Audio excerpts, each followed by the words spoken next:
Shaxsiy chegaralar. Bu o'zi asli nima? Siz shaxsiy chegaralaringizdan hech bo'lmaganda 3 tasini sanab berib bilasizmi? Keling, hozir siz bilan birgalikda so'rovnoma o'tkazamiz. Qani kim nechta shaxsiy chegarasini bilar ekan? Assalomu alaykum.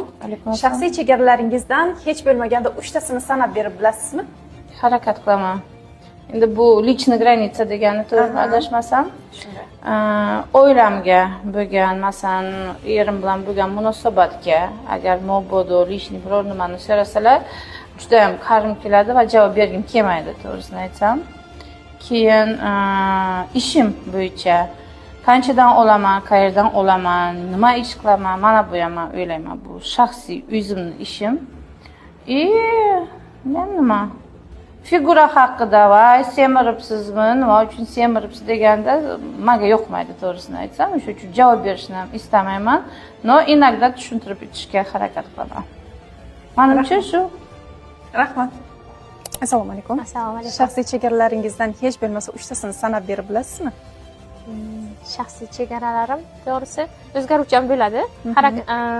Настроениямga qarab va imенно odamga qarab ham o'zgaradi. Yaqin insonlarimga, masalan, begonalarga qarab o'zgaradi. Aynan 3 tasini sanab aytadigan bo'lsam, sizga masalan telefonimni titklashlarini yoqtirmayman, birinchisi.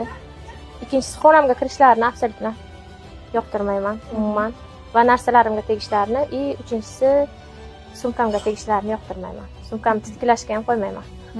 Ruxsat bermaysiz? Ruxsat bermayman, ha. Shunga ham ruxsat bermayman. Rahmat.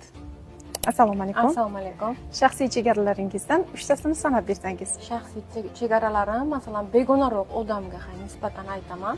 Begonaroq odam, masalan, klientim bo'lishi mumkin. Magazinga kelib hurmatsizlik qilsa, bu menga yoqmaydi. Men pazarlash qilmayman bu narsaga. Ikkinchisi, narx jihatdan bo'lishi mumkin. Masalan, klientga 3 marta narxni oxirgisini tushuntirishi mumkin. O'shanga ham tushunmasdan, yana tushur degan deyaversa agar, уже men magazindan chiqib ketishimga majbur qiladi. Unga men bu narsa отношение menga yoqmaydi. Shu bilan продавецlarim gapiradi u kishi bilan. Uchinchisi,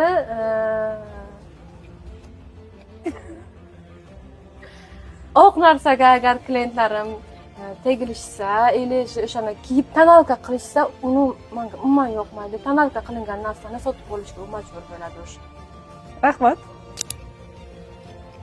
Sizda qanday shaxsiy chegaralar bor? Bu haqida kommentariyda yozib qoldirsangiz, biz bu mavzuni hali davom ettiramiz.